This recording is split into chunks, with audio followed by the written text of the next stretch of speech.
प्रकाशित वाक्यों में हमने सुना है पुराना नया करार में बोला हुआ एक ही भविष्यवाणी का पुस्तक प्रकाशित वाक्य है करके बताया है। पहले अध्याय में यूहन्ना को प्रभु ने दिया हुआ दर्शन के बारे में लिख कर रखा है। दूसरा और तीसरा अध्याय में कलीसिया 7 प्रकार के कलीसिया के बारे में हमने देखा है। इस 7 प्रकार के कलीसिया यूहन्ना जब लिखने के समय यीशु मसीह के बाद 94 में थे और 7 कलीसिया का काल है करके हमने देखा है। कलीसिया चर्च एजेस करके और ऐसे 7 तरीका का कलीसिया हर समय रहता है करके हमने सुना। तो तीसरा अध्याय लास्ट में, चौथा अध्याय फर्स्ट में हम देखते हैं कलीसिया को प्रभु उठा लेता है, बादलों पर उठा लेता है। उसके बाद यहाँ पर इस दुनिया में एक राज रहेगा शैतान के सहायता का साथ। एक ही इस दुनिया का राज रहेगा, मसीह विरोधी का राज करके हमने सुना है। उस मसीह विरोधी के राज में प्रभु का न्याय कैसे प्रकट होता है कर हम देख के आया है। आखिर में 11वां अध्याय में कल 2 वचनों को हमने देखा था। क्या देखा था? वहां पर पहले वचन में 3 बातों को देखा था। परमेश्वर का मंदिर को देखा था, वेदी को देखा था, उपासना करने वाला लोगों को देखा था। आज के दिनों में प्रभु का मंदिर यरूशलेम में नहीं, उस मंदिर तीतुस करके बोलने वाला रोम के केसर के द्वारा यीशु मसीह के बाद 70वां साल में तोड़ दिया गया है, जला दिया गया है। उसमें खाली एक ही दीवार अभी भी उधर है, बाकी सब तोड़ा हुआ है। अभी दोनों तरफ में 2 मस्जिद है। तो उस मस्जिद के बारे में भी मैंने बात किया था। मुस्लिम लोग का 3 पवित्र स्थान में, एक है मक्का, दूसरा मदीना, तीसरा यरूशलेम में डोम ऑफ द रॉक करके एक मस्जिद है और अल अहार अल अमार करके 2 प्रकार के मस्जिद है। तो इस 7वां सेंचुरी में सुल्तान सुलेमान करके बोलने वाला एक राजा ने यरूशलेम को पकड़ा था। उन्होंने क्या बताया था? मुहम्मद नबी इस पत्थरों को ऊपर से स्वर्ग में उठा लिया गया है कर वहां पर एक मस्जिद को बना कर रखा है, अल अहार। तो उस मस्जिदों को आज भी मुसलमान लोग बहुत पवित्र मानता है। इसीलिए प्रभु का मंदिर को बनाने का रहेगा तो उस मंदिर को तोड़ना पड़ेगा। उस मंदिर को तोड़ेगा तो बहुत सारे लफड़ा होगा।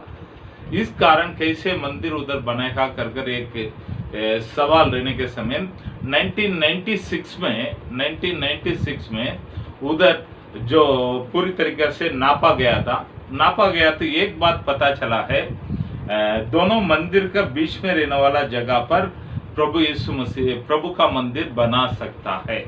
यरूशलेम अभी यहूदी लोगों का हाथों में है, यहूदी लोगों का कैपिटल सिटी है यरूशलेम अभी आज के दिनों में। तो वो लोग जो चाहता है वो कर सकता है, वहां पर वो मंदिर बनाएगा। लेकिन यहाँ पर पहले ही प्रभु यीशु मसीह 94 में यूहन्ना को बताता है। क्या बताया है? दूसरा वचन में हम पढ़ा था 11वां अध्याय में, पर मंदिर के बाहर का आंगन छोड़ दे। मंदिर का बाहर का आंगन छोड़ दे, क्योंकि उसे मत नाप, क्योंकि वह अन्य जातियों को दिया गया है। ठीक है। तो मंदिर में 3 भाग में रहता है। एक महापवित्र स्थान है, दूसरा पवित्र स्थान है, तीसरा है आंगन। तो आंगन में 2 प्रकार के आंगन है, प्रकार करके बोलते हैं। 2 प्रकार का है, एक यहूदी लोगों का आंगन है, दूसरा है अन्य जाति का आंगन है। तो अभी अन्य जाति का आंगन में अभी मस्जिद है, इसके लिए उसको छोड़ दो करके परमेश्वर ने बोल दिया है। तो ये 3 बात रहेगा, चौथा बात नहीं रहेगा। इसके पहले यीशु मसीह के पहले 1909 एक मिनट मैं बताता हूं।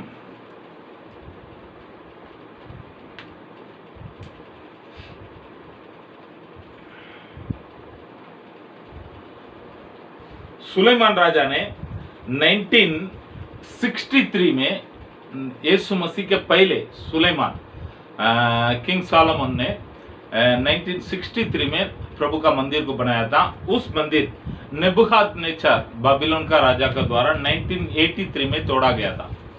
तो उसके बाद 70 साल के बाद सेरुब्बाबेल करके बोलने वाला एक व्यक्ति के द्वारा उस मंदिर वापस खड़ा किया गया है। उस मंदिर यीशु मसीह के समय में था। तो उसके बाद यीशु मसीह के बाद 70वां साल में तोड़ा गया है। उसके बाद अभी तक वहां पर मंदिर नहीं, वो लोग सिनेगोग करके प्रार्थनालय में प्रभु की आराधना करता है कर हमने सुना है। तो मंदिर के लिए दो प्रॉब्लम था, एक उस मुसलमान लोग का मस्जिद, तो उस प्रॉब्लम तो अभी निकल गया है, उसके बीच में मंदिर बना सकता है कर उन लोग भी निर्णय ले लिया है। दूसरा प्रॉब्लम क्या है, संदूक, मंदिर के लिए संदूक नहीं, संदूक के लिए मंदिर बनाया जाता है। तो उन लोग संदूक के खोज में है, संदूक किधर है कर खोज में। आखिर में एक पक्का बात ये है नहीं करके नहीं, ये हो सकता है कर कुछ देश में, इथियोपिया देश में एक प्रभु का संदूक कैसे गया है कर सुलेमान का लड़का जो सीबा राजस्त्री का द्वारा मिला हुआ एक लड़का था, उनका नाम क्या बताया है, कितने लोग याद है, कितने लोग याद नहीं, पता नहीं, फिर भी मेनेलिक, उनके द्वारा वो संदूक इथियोपिया गया है। तो संदूक के बारे में एक बात कल मैं बोलने के लिए भूल गया है, आज बताता हूं। तो एली याजक के समय में संदूक को पकड़ के लेके गया था फिलिस्ती लोग। तो फिलिस्ती लोग के गांव में संदूक का जाने के कारण उस फिलिस्ती लोगों के लिए वो संदूक के द्वारा बहुत सारे बीमारी आया है, तकलीफ आया है। तो उन लोग जबरदस्ती वापस इस संदूक को इजराइल देश में भेज दिया है। इथियोपिया देश एक समय बहुत ही बड़े अमीर देश था, आज बहुत ही गरीब देशों में एक देश हो गया है। उसका कारण भी इस संदूक करके बोलने वाला लोग बोलते हैं। ठीक है, तो 7 उसका डुप्लीकेट कर 7-8 जगह पर अभी रखा गया है। कौन सा ओरिजिनल करके अभी पता नहीं चलता है। जिस दिन ओरिजिनल किधर है कर इस यहूदी लोगों को पता चलेगा, वो लोग उधर जाके उठा लेगा। तो मंदिर बनाने के लिए कितना समय लगेगा कर मैंने बोला था। तो 1996 में उन्होंने बोला है, हम लोग 14 घंटा में मंदिर को बनाकर खड़ा कर दूंगा कर। मैं इसके लिए उदाहरण के लिए अभी यूहान में, चीन में 8 दिन में 2 माला का 1000 बेड का 30 ICU यूनिट का सब लेबोरेटरी सबका सुविधा के साथ 8 दिन में एक 2 माला का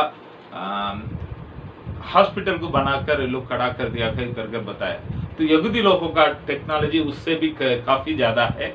तो उन लोग आज के दर में 8 घंटा में मंदिर को बनाकर खड़ा कर देगा कर मैंने बोला था। तो मैंने आपको बताया था, यहाँ से यरूशलेम से प्लेन निकलेगा, ये लोग मंदिर बनाना शुरुआत करेगा। प्लेन वापस आने तक ये लोग मंदिर बनाकर पूरा हो चुका रहेगा। वो संदूक को उठाकर अंदर रखेंगे। आप लोग सोकर उठने के पहले उधर मंदिर को बनाकर तैयार कर देगा कर बोला है।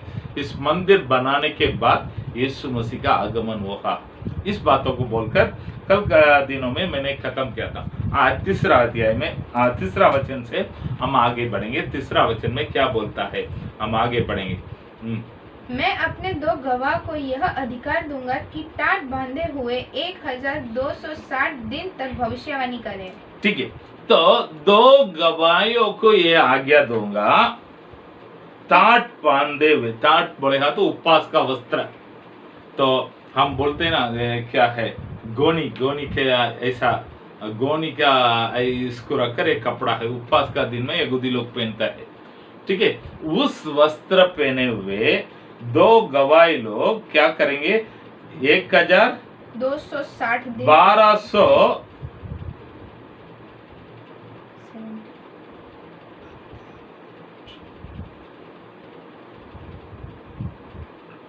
1260 दिन तक क्या करेंगे वो लोग, भविष्यवाणी करेंगे। ठीक है, तो 1260 दिन बोलेगा तो 3.5 साल। तो भविष्यवाणी करके बोलेगा तो मैंने आपको बताया था, अभी बाइबल हम जो रहता है नया करार का दिनों में।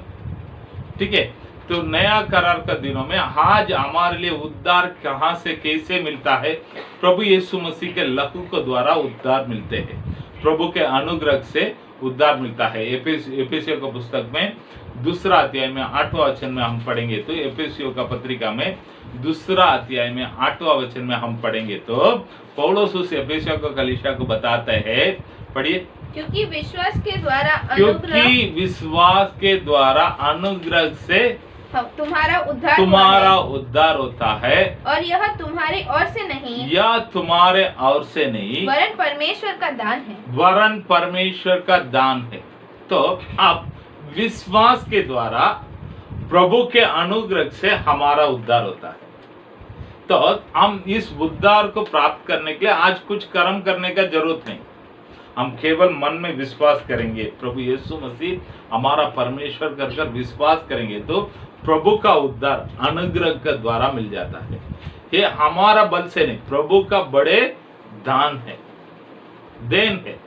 तो लेकिन पुराना कर्म में ऐसा नहीं, उद्धार किसी ने प्रभु के पास आएगा तो कर्म करना पड़ता है, कर्म के द्वारा वहां पर कार्य होता था। यहाँ पर विश्वास के द्वारा अनुग्रह से प्रभु का कार्य होता है। पुराना कर्म नया कर्म में, पुराना कर्म और नया कर्म में एक फर्क क्या बताता है। पुराना कर्म में प्रभु ने अपने व्यवस्था को दे दिया है, उस व्यवस्था को पूरे करेगा तो तुम्हारे लिए आशीष। नया कर्म में ऐसा नहीं, विश्वास केवल करेगा तो हमारे लिए आशीष, उद्धार मिलता है। वापस मैं बताता हूं, पुराना कर्म में प्रभु के न्याय की व्यवस्था प्रभु ने दे दिया है, उस व्यवस्था का अनुसार चलेंगे तो प्रभु का आशीष को आप लोग प्राप्त करेंगे। नया कर्म में क्या ऐसा नहीं, कर्म के द्वारा आशीष नहीं,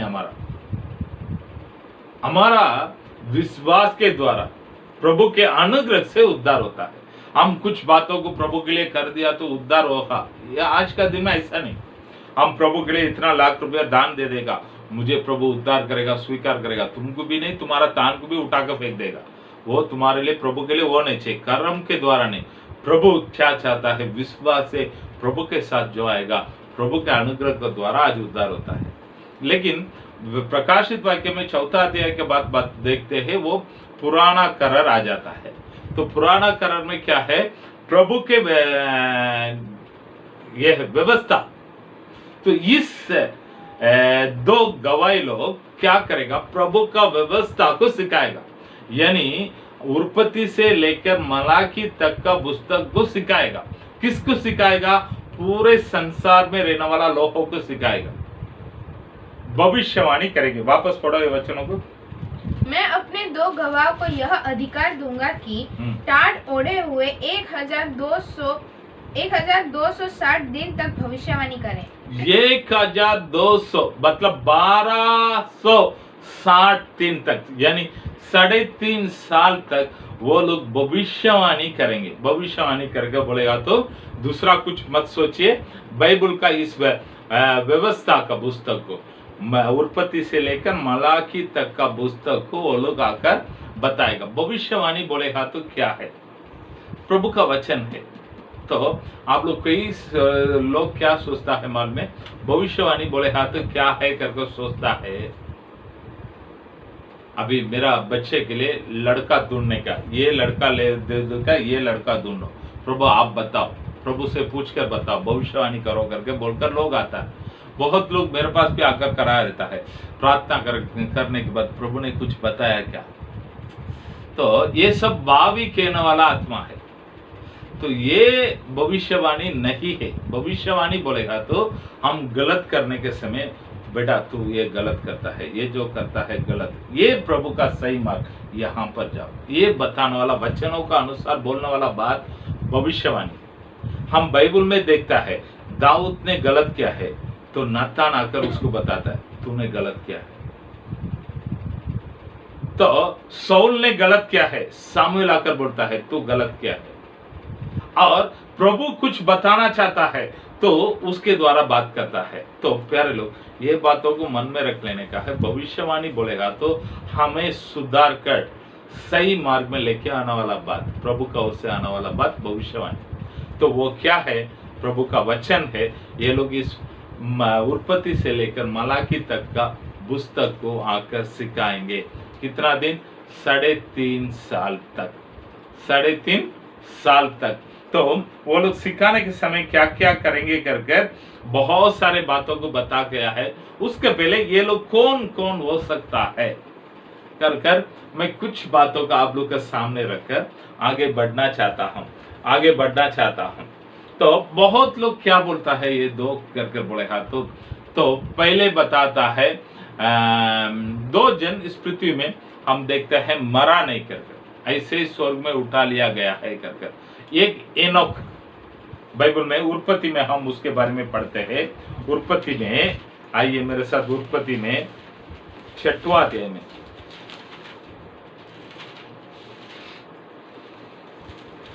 5वां अध्याय में उत्पत्ति 5वां अध्याय में 24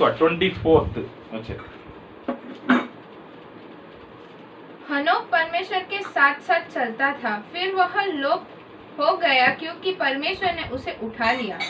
हनोक परमेश्वर के साथ साथ चलता था, वो अचानक लोप हो गए, गायब हो गए, क्योंकि परमेश्वर ने उन्हें उठा लिया। तो बाइबल में बताता है। दूसरा हम एक व्यक्ति को देखते हैं, एलिया भविष्यद्वक्ता, उसको भी प्रभु बादलों के द्वारा स्वर्ग में उठा लिया, जिंदा उठा लिया है। तो अभी आप लोग के पास एक सवाल आएगा, स्वर्ग का दरवाजा तो खोला नहीं, ये लोग कैसा गया पता नहीं हमें। तो प्रभु ने उसको उठा लिया है, स्वर्ग में है क्या, किधर है, किधर, तो प्रभु ने उसको लेके जाकर रखा है। ठीक है, तो इन दोनों जिंदा उठा लिया गया है। बाइबल का वचन क्या बताता है, बाइबल का वचन क्या बताता है, इब्रानियों की पुस्तक में 9वां अध्याय में एक वचन बताता है। इब्रानियों का पत्रिका में 9वां अध्याय में एक वचन बताता है। क्या वचन है? 27वां वचन में हम देखता है, और जैसे मनुष्य के लिए और जैसा मनुष्य के लिए एक बार मरना और उसके बाद न्याय का होना नियुक्त है। तो एक व्यक्ति इस दुनिया में जन्म लिया तो एक बार वो मरना चाहिए और उसके बाद न्याय के लिए खड़ा होना उसके लिए नियुक्त है। तो इस वचनों को रखकर ये लोग दोनों अभी तक मरा नहीं, इसके लिए ये लोग दोनों आएंगे करके बोलता है। ठीक है, तो लेकिन यहाँ पर जो जो बातों को वो लोग ने किया ना, उसके अनुसार बहुत लोग क्या बोलता है, एलिया और मूसा आएगा करके बोलता है। एलिया और मूसा आएगा करके बोलता है। क्यों? हम इस पे आगे बाइबल में देख सकता है, पढ़िए।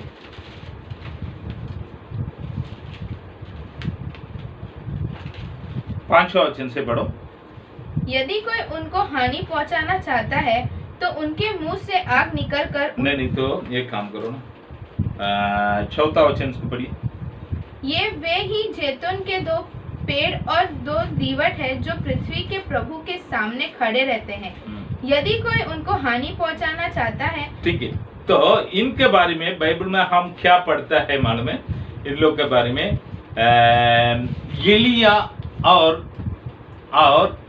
और मूसा कर क्यों बताता है मालूम है? क्यों बताता है कर पूछेंगे, देखेंगे तो जकरिया का पुस्तक में 4वां अध्याय में, जकरिया का पुस्तक में 4वां अध्याय में 2रा वचन बताता है।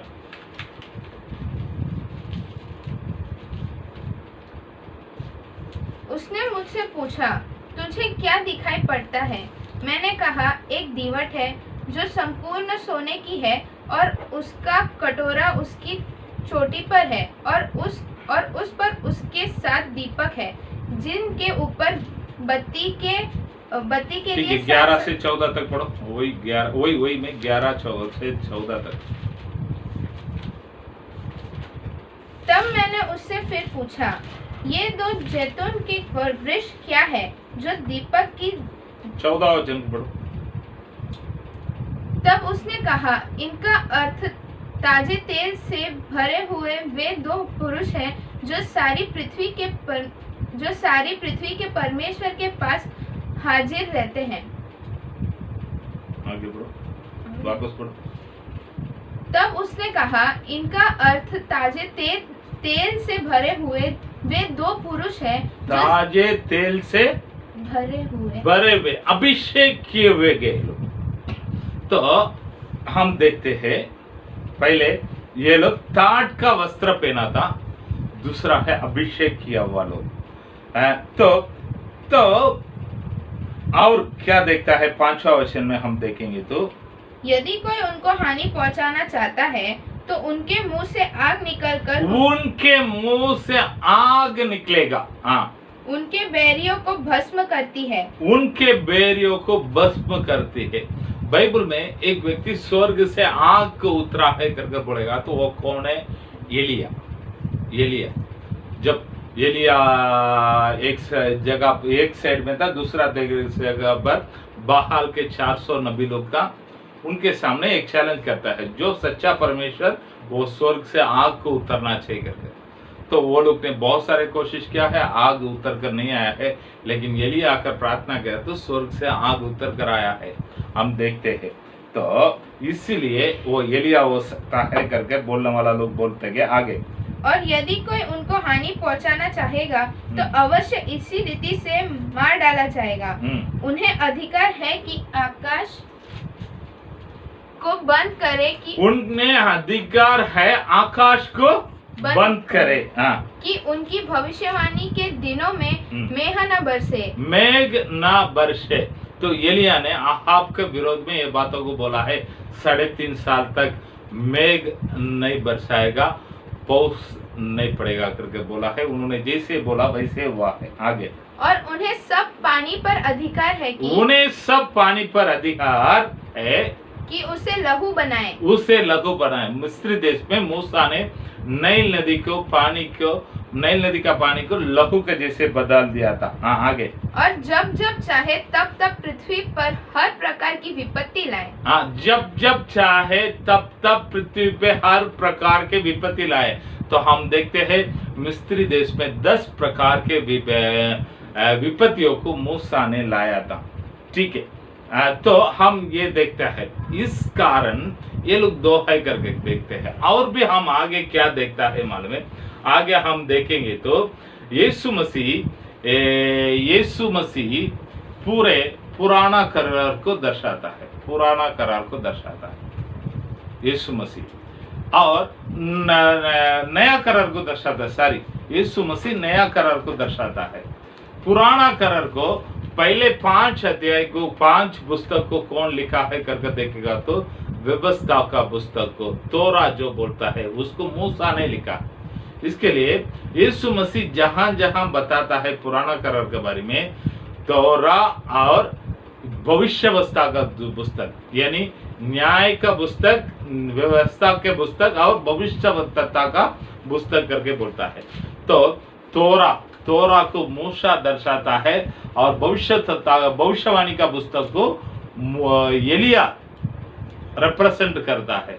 तो हम बाइबल में देखता है 34 भविष्यवक्ता को हम देखते हैं, उसमें 17वां भविष्यवक्ता ये एलिया है। तो और यहाँ पर भी कौन सा पहाड़ में, लूक का सुसमाचार में 9वां अध्याय में एक बातों को हम देखते हैं। लूक ने रचाया हुआ सुसमाचार का पुस्तक में 9वां अध्याय में 28 से 35 तक एक बातों को पढ़ते हैं। पढ़िए ना। इन बातों के कई 8 दिन बाद वह पतरस, यूहन्ना और याकूब को साथ लेकर प्रार्थना करने के लिए पहाड़ पर गया।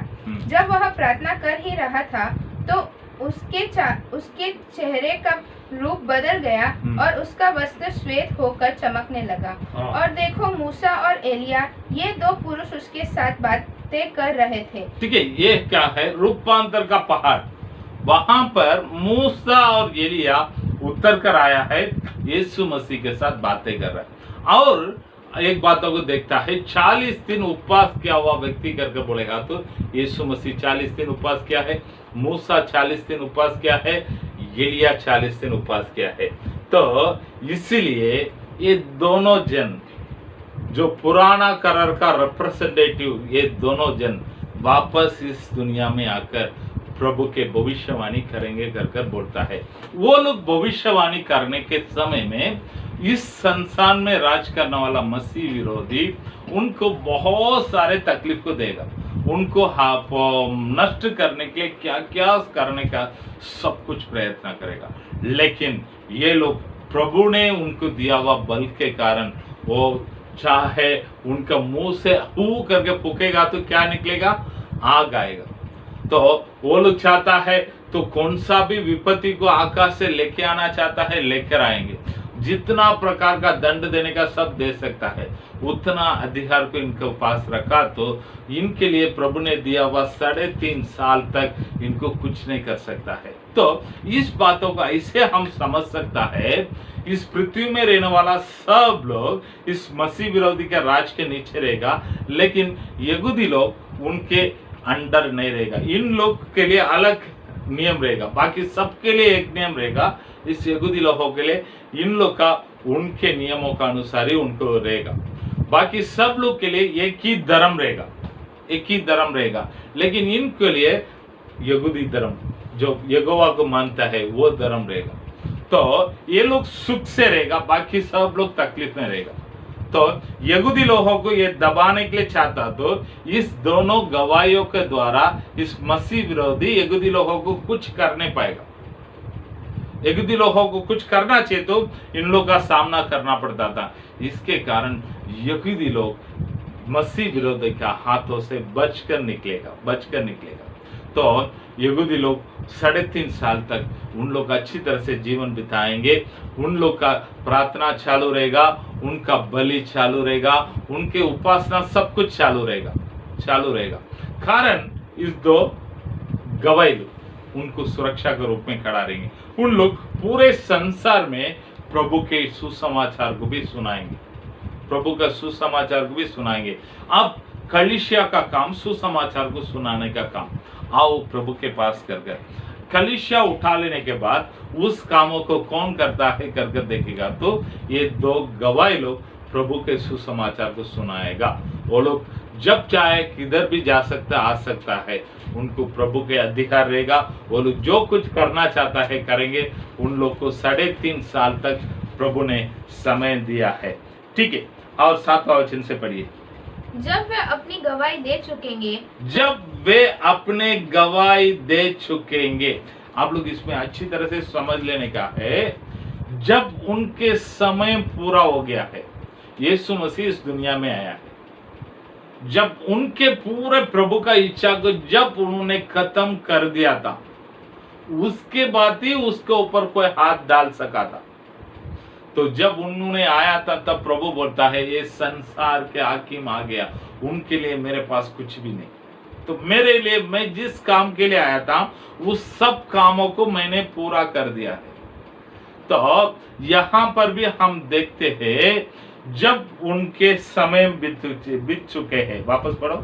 जब वे अपनी गवाही दे चुके, उन्होंने उनके लिए किया हुआ पूरे सेवकाई को खत्म कर चुका था, तब क्या हो रहा है? तो वह पशु जो अथाह कुंड में से निकलेगा, उनसे लड़कर उन्हें जीतेगा और उन्हें मार डालेगा। अथाह कुंड से निकलने वाला पशु उनसे लड़कर उन्हें जीतेगा और उन्हें मार डालेगा। तो ये साफ है, जब तक उन लोग सुसमाचार का, उन लोग भविष्यवाणी करने का समय में उनके ऊपर कोई हाथ नहीं रख सकता। उनके लिए समय पूरा हो गया तो उन्होंने अपने पूरे कामों को कर चुका, तो एक अभी ये पशु आकर उनके विरोध में युद्ध कर उनको मार डालेगा। प्यारे लोग, हमारे लिए बहुत बड़े उत्साह देने वाला बात ये है, हम प्रभु में है तो हमारे लिए प्रभु ने जो योजना को रखा है उस योजना पूरा होने तक कोई भी हमारे ऊपर हाथ नहीं रख सकता। ये बात सही। वापस मैं बताता हूँ, यदि हम सच्चाई से प्रभु के मार्ग में है तो हमारे लिए कोई आशीष आने का है, उस आशीष को रोकने के किसी का हिम्मत नहीं रहेगा, कोई रोक नहीं सकता है, क्योंकि प्रभु उसके साथ रहेगा। और हमें कुछ नहीं चाहिए तो कोई रोक देगा। तो आप ये बातों को मन में रख लेने का, ये वचनों का अनुसार हमें सीखने वाला बात यही है, हमें कुछ सही रहेगा ना, वो प्रभु देगा उस आशीष को। चाहे कितने भी बड़े लोग, कितने भी ताकतदार लोग, कितने भी बुद्धिमान लोग उसको रोकने के लिए आएंगे तो भी उसको कोई रोक नहीं सकता है। ये बात सही है प्यारे। तो हमारा प्रभु महान है, उसके सामने कोई टिक नहीं सकता है। तो यहाँ पर पूरे संसार को राज करने वाला उस पशु इन लोगों को मारने के लिए कितना बार कोशिश किया तो नहीं हुआ था। क्यों? उनका दिन अभी तक पूरा नहीं हुआ था, उनका सेवकाई उन लोग पूरी नहीं कर चुका था। अब पूरी कर चुका तो उस पशु ने आकर इनको मारा, मारकर किधर क्या क्या है करके देखता है। उनके शव उस बड़े नगर के चौक में पड़े रहेंगे। उनके शव उस बड़े नगर के चौक में पड़े रहेंगे, जो आत्मिक रूप से सदोम और मिस्र कहलाते हैं। आत्मिक रूप से सोदोम और मिस्र कहलाता है, जहाँ उनका प्रभु भी क्रूस पर चढ़ाया गया था। जहाँ उनका प्रभु भी क्रूस पे चढ़ाया गया था। वो कौन सा शहर? यरूशलेम। तो अभी एक सवाल आएगा, क्यों यरूशलेम को सोदोम करके बोला गया है? क्यों यरूशलेम को सोदोम करके बोला गया है करके एक सवाल उठेगा। तो हम देखते हैं सोदोम को क्यों प्रभु ने नष्ट किया, सोदोम और गोमोरा को? वहां पर रहने वाला होमोसेक्स, इस पाप के कारण प्रभु ने वहां उस देश को आग और गंधक को बरसाकर नष्ट किया था। होमोसेक्स। तो इन दिनों में कुछ साल के पहले लगभग लाखों होमोसेक्स में रहने वाला लोग यरूशलेम में इकट्ठा होकर हमको भी अधिकार दे दो, हमको एक्सेप्ट करो, होमोसेक्सुअल मैरिज को स्वीकार करो कर बहुत बड़ा एक रैली निकाला था। तो अब यरूशलेम में उस पाप बहुत ही बढ़ गया था।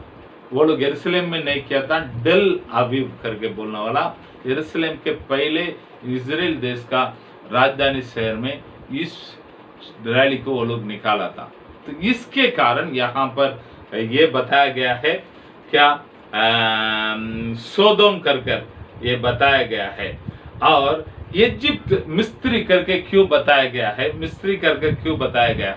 मिस्री जो देश नील नदी के कारण बहुत हरियाली से रहने वाला एक शहर था। यरूशलेम अभी बहुत हरियाली का एक शहर हो गया है, बहुत हरा हरा शहर। तो इसके वजह से वो बताया गया है, क्या बताया गया है? मिस्र करके बताया गया है। ठीक है।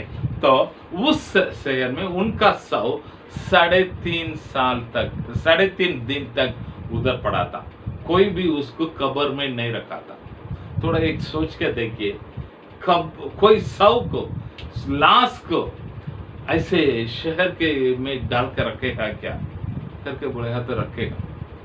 इन लोग क्या लोगों को दर्शाएगा मालूम है? देखो, इन लोग ने इतना दुनिया को सताया, जब चाहे बारिश को रोका था, जब चाहे आग को उतारा था, जब चाहे विपत्ति को स्वर्ग से उतार कर लेके आया था। इन लोगों को बहुत ये तकलीफ दिया है दुनिया का लोगों को। उन लोगों को ऐसे ही दंड दिया जाएगा कर उनके लाश को कोई भी कब्र में रखने के लिए नहीं दिया था। पूरे संसार का लोग क्या करता है? पढ़िए। सब लोगों और कुलों और भाषाओं और जातियों के लोग उनके शवों को 3.5 दिन तक देखते रहेंगे और उनके लाश को, शव को 3.5 दिन तक सब कुल का, शव गोत्र का, सब भाषा का, इनका मतलब संसार का सारे लोग देखेगा। अभी देख सकते क्या? नहीं देख सकते। शायद ये वचनों को एक 25-30 साल के पहले, नहीं तो 40 साल के पहले हम पढ़ता तो इस बातों का यकीन नहीं करेंगे। ऐसा कैसा?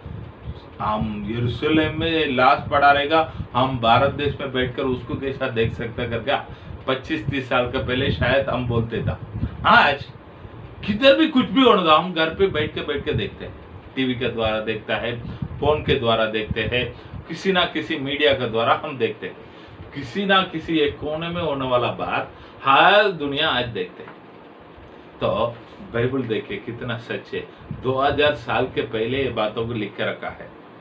तो सारे गोत्र का, सारे देश में रहने वाला लोग उनके लाशों को 3.5 साल तक देखेंगे। आगे, पृथ्वी के रहने वाले उनके मरने से आनंदित और मगन होंगे और एक दूसरे पृथ्वी के के रहने वाला उनके मरने से आनंदित और मगन होंगे मगन होंगे और एक दूसरे के पास भेंट भेजेंगे, भेंट भेजेंगे, क्योंकि इन दोनों भविष्यद्वक्ताओं ने पृथ्वी के रहने वालों को सताया था। हाँ, परंतु 3.5 दिन के बाद 3.5 दिन के बाद परमेश्वर की ओर से जीवन का श्वास परमेश्वर के ओर से जीवन की आत्मा उनमें बैठ गया उनमें प्रवेश हुआ और वे अपने पाँव के बल खड़े हो गए। अपने पाँवों के बल खड़ा होंगे और उनके देखने वालों पर बड़ा भय छा गया। उनके देखने वाला के ऊपर बड़े भय छा गया। मतलब समझ लीजिएगा, जो लाश को देखा हुआ सभी लोग ये बातों को भी देखेगा। अरे वो लोग जीवित हो गए, ये बातों को सब डरने लगेगा। अब क्या होगा? तो अब क्या हो रहा है? तब उन्हें स्वर्ग से एक बड़ा शब्द सुनाई दिया, यहाँ ऊपर आओ। यह सुन वे बादल पर सवार होकर अपने बैरियों के देखते देखते स्वर्ग पर चढ़ गए। ठीक है, यहाँ पर देखते हैं अभी वो लोग सब खड़ा हो गया तो सब लोग डर कर अब क्या करो करके देखते हैं। तब स्वर्ग से एक आवाज आता, तुम लोग इधर आ जाओ। तब उन लोग सब लोग देखते देखते स्वर्ग में उठा लिया गया, स्वर्ग में उठा लिया गया है। तो इसमें एक बातों को मैं बताता हूँ, पढ़ लीजिएगा वचन में आप लोग 11वां अध्याय में 19वां वचन को पढ़िए। तब परमेश्वर का जो मंदिर स्वर्ग में है वह खोला गया और उसके मंदिर में उसकी वाचा का संदूक दिखाई दिया। उसके वाचा का संदूक दिखाई दिया है। ठीक है, तो इस बातों को रखकर मैं ये बाइबल में है नहीं, हम लोग और कुछ बाइबल स्कॉलर्स का मानना है ये है। अभी जाने के समय मूसा एलिया को देखा, भाई मैंने बनाया हुआ संदूक इधर है, मैं स्वर्ग में जाता हूँ, इसको क्यों छोड़कर जाओ, आओ अपन जो दोनों अंदर जाएंगे उसको उठाएंगे करके बोलेगा। ये लोग दोनों अंदर जाएगा, मंदिर के अंदर उस संदूक को उठाएगा, उठाते हुए स्वर्ग में चला गया। ये बाइबल में वो लोग उठाते हुए गया है करके लिखा नहीं, मैं ऐसा मान रहा हूँ क्योंकि इतना 11वां अध्याय तक हम पढ़ लिया है, उधर प्रभु का मंदिर के बारे में लिखा नहीं। हम 10वां अध्याय में मैंने 10वां ने कल का दिनों में 11वां अध्याय में हम पढ़ा था मंदिर क्यों है करके। मंदिर क्यों है? संदूक को रखने के लिए मंदिर, मंदिर के लिए संदूक नहीं, संदूक को रखने के लिए मंदिर। ये दाऊद राजा ने वही सोचा है, मैंने इतना अच्छा महल को बना कर रखा है लेकिन मेरा परमेश्वर का संदूक तंबुक में रहना अच्छा नहीं, उसके लिए मैं मंदिर बनाऊंगा कर उन्होंने योजना लगाया था। उनका बेटा सुलेमान ने मंदिर बनाया था। क्यों मंदिर बनाया है? इस संदूक को रखने के लिए। तो अब मूसा और एलिया ऊपर जाने के समय मूसा को देखकर एलिया को देखकर मूसा बोलता है, भाई मैंने बनाया हुआ संदूक इधर है, उसको क्यों इधर छोड़कर जाओ कर दोनों उठाया है, उठाकर स्वर्ग में ले गया है। ले गया तो उधर क्या हो रहा है? वापस पढ़ो 19वां वचन को। तब परमेश्वर का जो मंदिर स्वर्ग में है वह खोला गया और उसके मंदिर में उसकी वाचा का संदूक दिखाई दिया। उसकी वाचा का संदूक दिखा दिया। इतना समय स्वर्ग में मंदिर, ये बात हमको सुनने के लिए नहीं मिला है। अब इस संदूक गया तो उधर प्रभु ने मंदिर को तैयार किया, तो इस संदूक को रखने के लिए तो वहां पर ये संदूक आ गया है। ठीक है, अब अभी देखेंगे 13वां वचन से देखेंगे। फिर उसी घड़ी एक बड़ा भूकंप हुआ, उसी घड़ी एक बड़ा भूकंप हुआ और नगर का 10वां भाग गिर पड़ा। नहर का 10वां भाग मतलब 10 में 1 भाग गिर पड़ा है और उस भूकंप से 7,000 मनुष्य मर गए। हाँ, भूकंप से 7,000 मनुष्य मर गया है और शेष डर गए और पृथ्वी के और स्वर्ग के परमेश्वर की महिमा की। हाँ, उससे और भी बहुत लोग स्वर्ग के परमेश्वर की महिमा की है। हाँ, दूसरी विपत्ति बीत चुकी, दूसरी विपत्ति बीत चुकी है। देखो तीसरी विपत्ति शीघ्र आने वाली है। देखो तीसरे विपत्ति शीघ्र आने वाला है। ठीक है, वो तीसरा विपत्ति क्या है कर हम देखेंगे। तो पढ़िए 15 वचन को। जब सातवें स्वर्गदूत ने तुरही फूकी तो स्वर्ग में इस विषय के बड़े बड़े शब्द होने लगे, जगत का राज्य हमारे प्रभु का और उसके महिमा का हो गया। जगत की राज हमारे प्रभु का और उसकी महिमा का हो गया है, और वह युगानुयुग राज करेगा। वो युगानुयुग राज करेगा। तब 24 प्राचीन जो परमेश्वर के सामने अपने अपने सिंहासन पर बैठे थे, मुंह के बल। यहाँ पर एक बातों को हम पढ़कर हम आगे जाएंगे। जगत का राज अपने परमेश्वर का, वापस पढ़ो। जगत का राज हमारे प्रभु का और उसके महिमा का हो गया। जगत का राज अपने प्रभु का और उसके महिमा का हो गया। आप लोगों को कुछ अजीब नहीं लगता है ये बात? इतना समय हम देखा है मसीह विरोधी पूरा संसार को राज करता है, केवल इजराइल देश को नहीं, उनको छोड़कर, क्योंकि उनका साथ उन्होंने एक वाचा बांध दिया। क्या वाचा बांध दिया? तुम लोग तुम्हारा परमेश्वर का आराधना कर सकता है, तुम तुम्हारा हिसाब से रहो, लेकिन हम मिलजुल कर रहेंगे। एक वाचा बांध दिया है, ये लोग मिलजुल कर रह रहे। तो अब ये दोनों गवाही मरने के बाद उन्होंने अपने वाचा को तोड़ दिया है। इजराइल देश के साथ वाचा को तोड़कर उन लोगों को जबरदस्ती अपने हाथों के नीचे लेकर आ गया। ठीक है, उनका क्या हो रहा है अपन आगे देखेंगे, आगे का वचनों में, नहीं तो आगे का दिनों में उसके बारे में सुनेंगे आगे क्या हो रहा है कर। लेकिन अब पूरे संसार एक ही राज्य में आ गया है, एक ही राज्य में आ गया। इस पूरा दुनिया क्या बोलता है? अब हम एक ही देश हो गया है। अभी भी हमारा देश का राज करने वाला लोग भी क्या बोलता है? हम एक ही देश, एक ही भाषा रहना चाहिए, एक ही रेशन कार्ड रहना चाहिए, एक ही सब कुछ रहना चाहिए कर उन लोग लेके आ रहा है। लेकिन एक बात है, हम एक ही नहीं, हम जैसे यूनाइटेड स्टेट्स है, यूनाइटेड किंगडम है, वैसे एक 1300 कुछ राज्य मिलकर यूनाइटेड नेशन है इंडिया है। हमारा भारत देश में कई प्रकार के भाषा का लोग है, कई प्रकार के जाति का लोग है। जब ये अंग्रेजी वाला आने के समय 1347 कुछ राज्य था हमारा पूरे भारत, सब वो लोग अलग अलग राज किया था। हमारा मद्रास में अभी मद्रास एक ही राज्य में आता है बराबर, उसमें कई प्रकार के छोटा राज का लोग था, राज किया हुआ लोग था। उन सभी लोगों को मिलकर एक यूनाइटेड नेशन है हमारा भारत देश। आज ये सबको इकट्ठा कर जो गांधी जी के समय में हम लोग क्या होंगे, भारत देश होगा कर इंडिया कर आया था। तो उसमें भी पाकिस्तान कर कुछ लोग अलग गया है, जाना वाला कुछ जोड़ दिया है, जो बचा है मिलकर हमारा इंडियन नेशन है बराबर। तो ये सब कहानी को बोलकर आज अपना क्या बोलता है? हम एक ही है, हमारा में एक ही भाषा रहना चाहिए। वो हो ही नहीं सकता है, क्योंकि भारत में लगभग 1300 भाषा है। तो उस सारे बातों को साइड में करके एक ही भाषा को लेके आता चाहता है। वैसे ही इस मसीह विरोधी भी क्या करेगा? हम एक ही राज। अभी ये क्यों एक दूसरे के बाद गिफ्ट बेचता है? हम अभी एक ही हो गया, पूरा एक ही हो गया है करके। लेकिन स्वर्ग में क्या हो रहा है? बड़े हम सोचने वाली बात क्या हो रहा है? स्वर्ग में बहुत बड़ा आनंद होता है। क्यों? वापस पढ़ो 15 वचन को।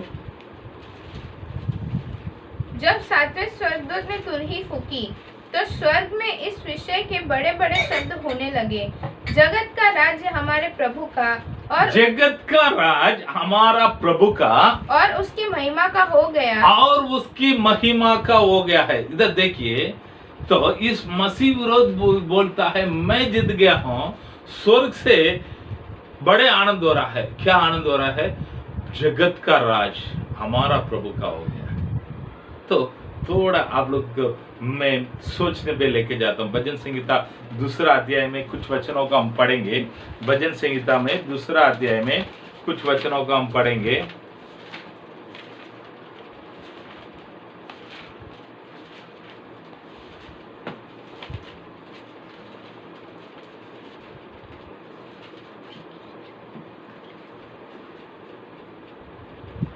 पढ़िए दूसरा वचन। यहोवा और उसके अभिषेक के विरुद्ध पृथ्वी के राजा मिलकर और हाकिम आपस में सम्मति करके कहते हैं, आओ हम उनके बंधन तोड़ डालें और उनकी रस्सियों को अपने ऊपर से उतार फेंकें। चौथा वचन पढ़िए 4। वह जो स्वर्ग में विराजमान है हंसेगा, प्रभु उनको ठट्टों में उड़ाएगा। 8 से पढ़ो। मुझसे मांग और मैं जाति जाति के लोगों को तेरे ठीक है, ये सब वचनों को थोड़ा घर पे जाकर पढ़कर देखिए। बाइबल साफ साफ बताने वाला बात क्या है मालूम है? तो ये लोग बोलता है हमारा हो गया, प्रभु ऊपर से जाकर हंसेगा। दूसरा पहले कुरिन्थियों में 15वां अध्याय में 25वां वचन को पढ़िए। पहले कुरिन्थियों में 15वां अध्याय में 25वां वचन।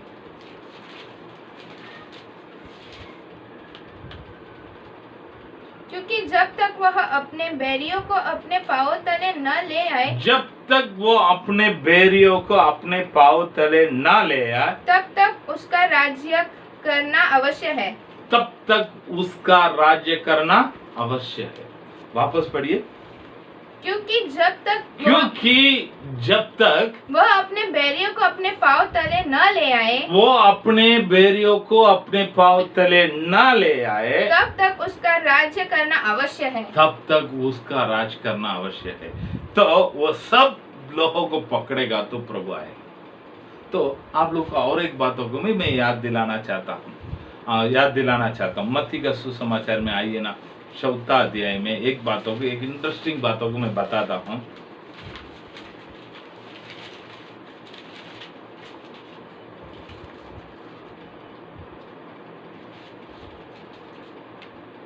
आठ और 9 को बढ़िए, 5 को 8 और 9 सारी।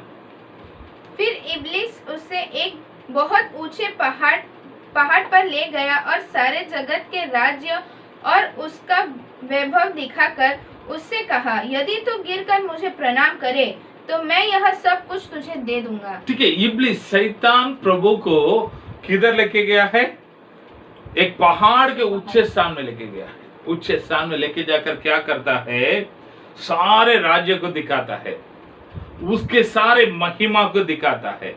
तो मुझे प्रणाम करो, एक सलाम करो, मैं तुमको सबको दे देता हूं। कौन किसको बोलता है?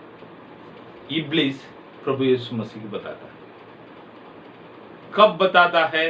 वो सेवकाई शुरुआत करने के पहले बपतिस्मा लेकर 40 दिन उपवास रहकर वो बाहर आया है, खाना भी नहीं खाया है। ये इब्लिस आकर परीक्षा ले रहा है। क्या बोलता है? तू इतना तकलीफ क्यों उठाने का है? ये सब राज मैं तुमको दे दूंगा, खाली एक प्रणाम करो, एक सलाम करो बस। तो शैतान उसको क्या बताता है? ये पूरे राज को तुम्हारा हाथों में दे देता हूं, एक बात मुझे सलाम करो। तो प्रभु ने उसको क्या उत्तर दिया है? तब यीशु ने उससे कहा, हे शैतान दूर हो जा। हे शैतान दूर हो जाओ करके प्रभु ने उत्तर दिया है। अब हम देखते हैं 11वां अध्याय में 15वां वचन बताता है, जब 7वें स्वर्गदूत ने तुरही फूकी तो स्वर्ग में इस विषय के बड़े बड़े शब्द होने लगे, जगत का राज हमारे प्रभु का और उसके महिमा का हो गया। उसके महिमा का हो गया है। ठीक है, तो ये और वो वचन को थोड़ा देख के देना। यीशु मसीह को 2000 साल के पहले शैतान आकर बोलता है, मुझे सलाम कर, मैं ये सारे दे देता हूं। प्रभु ने उसको हट करके उसको बहाकर आ गया है। अब पूरा राज हमारा प्रभु का हो गया है कर कौन बोलता है? स्वर्ग में बड़े शब्द सुनाई देता है, बड़े शब्द सुनाई देता है। थोड़ा सोच के देखिए प्यारे लोग, शैतान प्रभु इस कलीसिया का लोगों को तैयार नहीं करना चाहिए कर रोकने के लिए अपने से क्या क्या प्रयत्न करने का है, सब कुछ करता है। ये 15वां वचन को हम बोल सकता है एक खुशी का संदेश देने वाला एक आवाज, खुशी का दूर ही फूका गया है। 15 वचन को देखिएगा, स्वर्ग में बड़े आनंद, क्योंकि अब पहले कुरिन्थियों में 15वां अध्याय में 25वां वचनों का अनुसार पहले कुरिन्थियों में 15वां अध्याय में 25वां वचन के अनुसार, क्योंकि जब तक वह अपने बैरियों को अपने पांव तले न ले आए, जब तक वो अपने बैरियों को अपने पांव तले न ले आए, तब तक उसका राज्य करना अवश्य है। तब तक उसका राज करना अवश्य है। अभी पूरा आ गया है, प्रभु का वाणी पूरा हो गया है। अब आएगा प्रभु का राज, अब आएगा प्रभु का राज है। तो इस वचन को हम बराबर तरीका से हम देखेंगे तो उधर इधर अलग अलग रहने वाला सबको इस मसीह विरोधी ने प्रभु के विरोध में इकट्ठा करके बैठ गया है।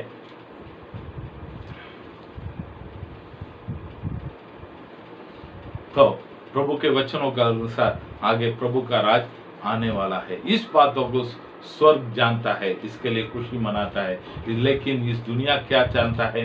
मैंने जीत गया। ये लोग अपने खुशियां को मनाता है। आगे क्या हो रहा है?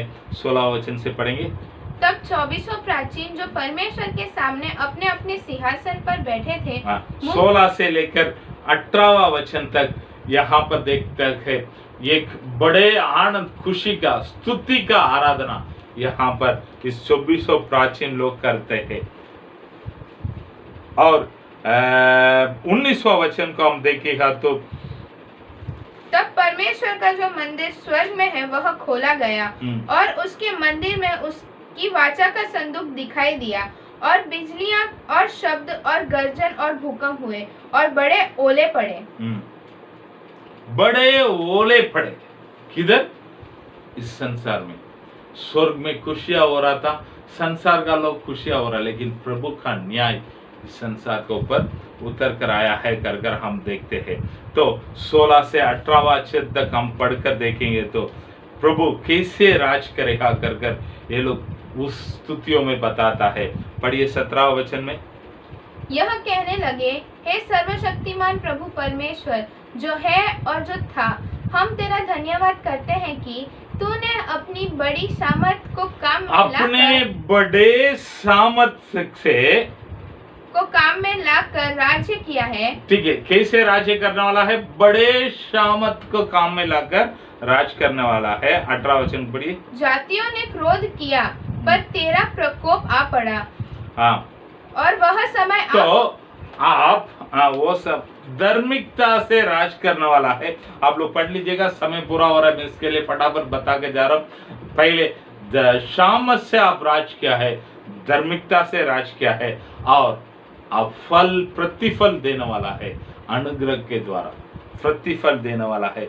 इस बातों को हम बराबर इस 3 वचनों में पढ़ सकता है।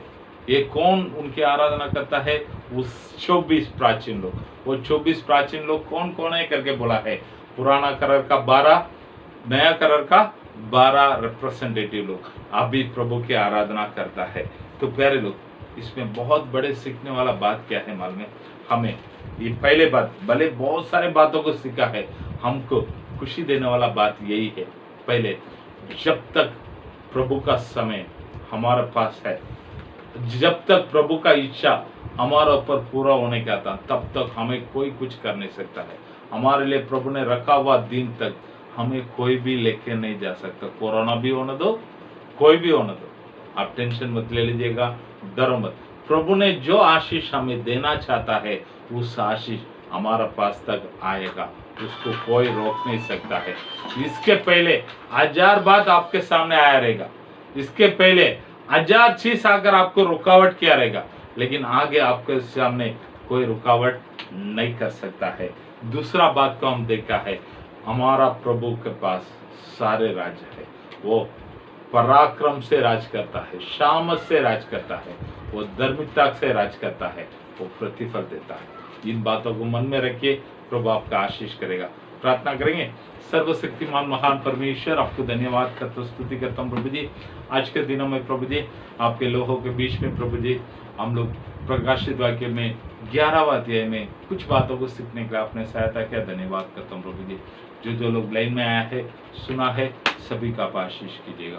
प्यारे परमेश्वर यीशु मसीह के नाम से मांगता अच्छे पिता, आमीन।